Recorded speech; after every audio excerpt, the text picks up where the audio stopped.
बड़ा रे जतनवा से पावला जन्म मर मोरैया खियानी तो नहीं करी हो न देहिया पर घुमनावा रे मोरैया खियानी तो नहीं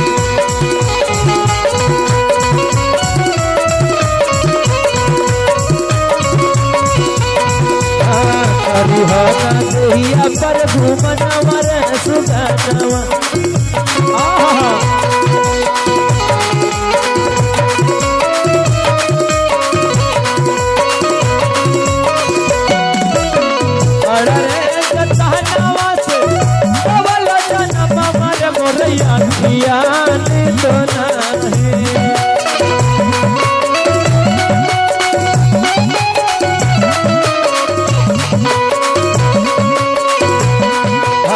करी हो न देहिया पर घुमनावा रे मोरैया खियानी तो नहीं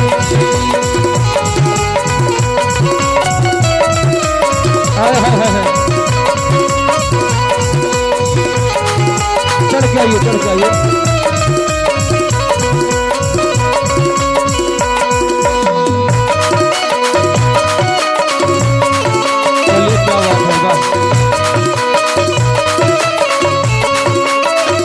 जय हो प्रभु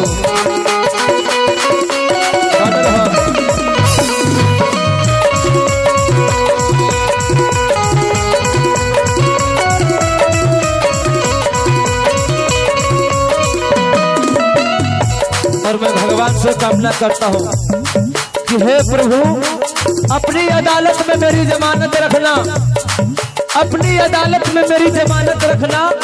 अरे दुनिया में सिंगर भैरवलाल यादव रहे या ना रहे, लेकिन टेटू बाबू के तीनों पुत्र को जुग जुग तक सलामत रखना। मैं यही कामना करता हूँ भैया से।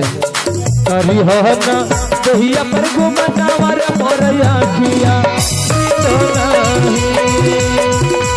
तीनों भाई आइए और कहता है मनोज बाबू, तीनों भैया लाइन में आइए।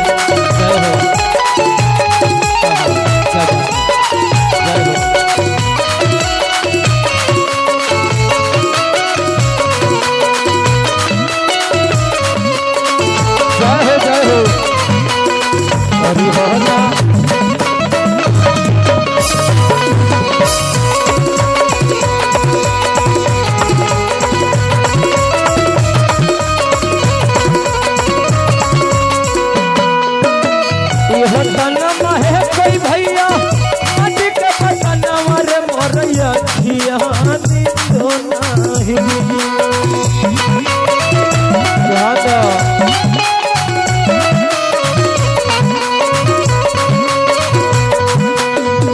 चलिए भैया, जहाँ भी आपके पिता से रहे, और मैं यही कामना भगवान से करता हूँ कि हे प्रभु अपने चरणों में टेटू बाबू को स्थान दे।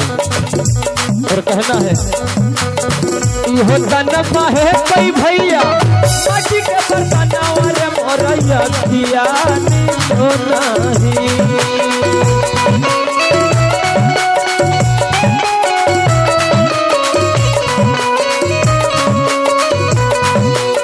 ठोकर लगैते फूटी जैतौ रे मोरैया खियानी तो नहीं।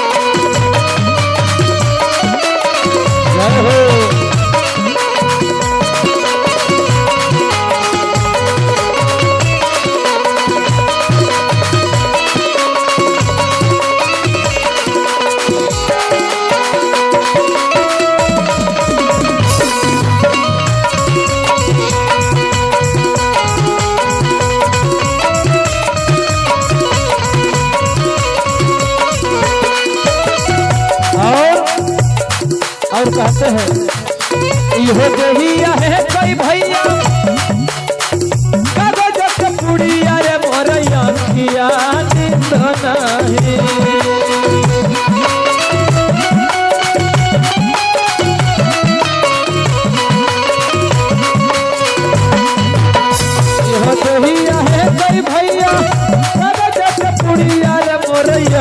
अखिया नींद नहीं। इहो जो शरीरिया है ना भैया कागज के एगो समान है। अरे पनिया रे परैते गली जैतौ रे मोर अखिया नींद नहीं।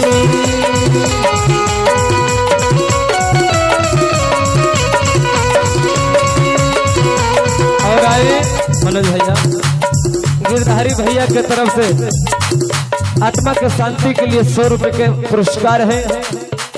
मैं यही चाहता हूँ कि इसी प्रकार परिवार में हंसी खुशी और हमेशा हमेशा के लिए बगिया में फूल खिलत रहे बाबू रहे। और जहां भी रहे प्राणी और प्राणी की आत्मा के शांति मिलत रहे।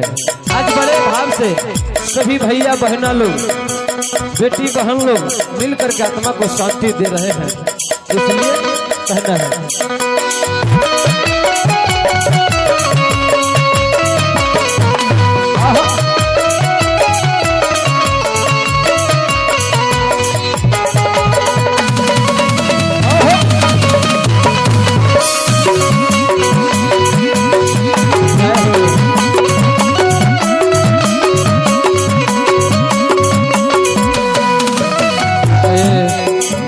शरीरिया क्या है इहो देहिया है कोई भैया, इहो देहिया है कोई भैया बन के लकड़िया रे मोरैया किया तो नहीं।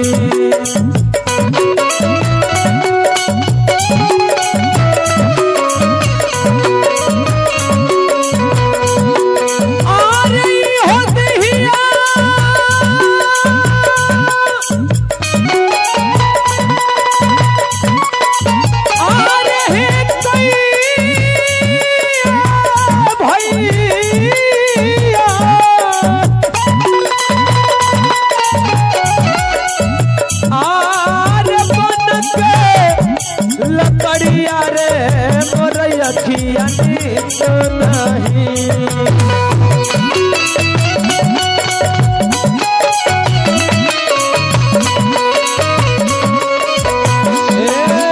अखिया रे लगैते अखिया रे लगैते जारी जैते रे मोर अखिया।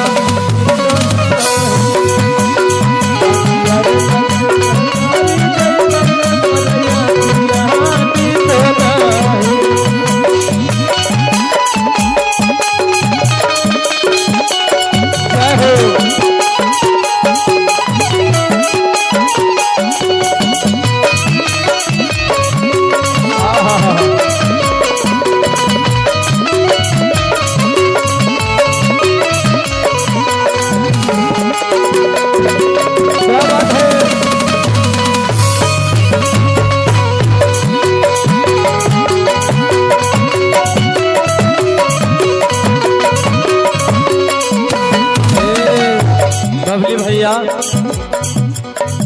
और कहना है साहेब कबीरा बाबा कबल रघुनावर मोर अखिया नींद नहीं।